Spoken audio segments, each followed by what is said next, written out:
देवताओं से भी शक्तिशाली मेघनाद कैसे बना, एक प्रेरणादायक हिंदी कहानी।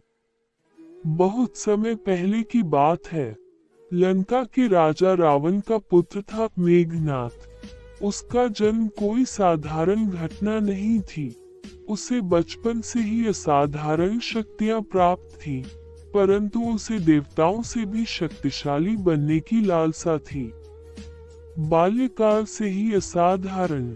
मेघनाद का असली नाम इंद्रजीत था, क्योंकि उसने अपने तप और युद्ध कौशल से इंद्र जैसे देवता को भी पराजित कर दिया था। लेकिन ऐसा कैसे संभव हुआ?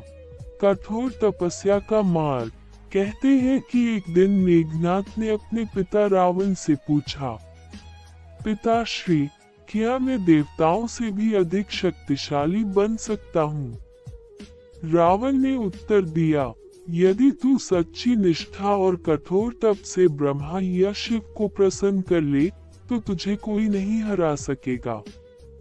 ये सुनते ही मेघनाद जंगलों की ओर चल पड़ा। उसने कई वर्षों तक घोर तपस्या की।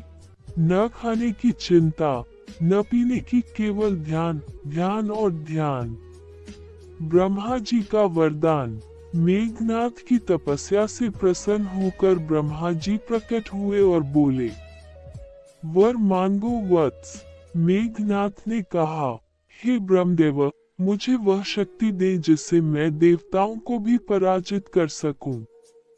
ब्रह्मा जी ने उसे एक विशेष अस्त्र दिया और वरदान दिया कि जो भी युद्ध में तुम्हें बिना यज्ञ किए ललकारेगा, वह हार जाएगा। देवताओं की हार। वरदान के बाद मेघनाद ने इंद्र पर चढ़ाई कर दी। एक भयंकर युद्ध हुआ और अंत में इंद्र परास्त हो गए।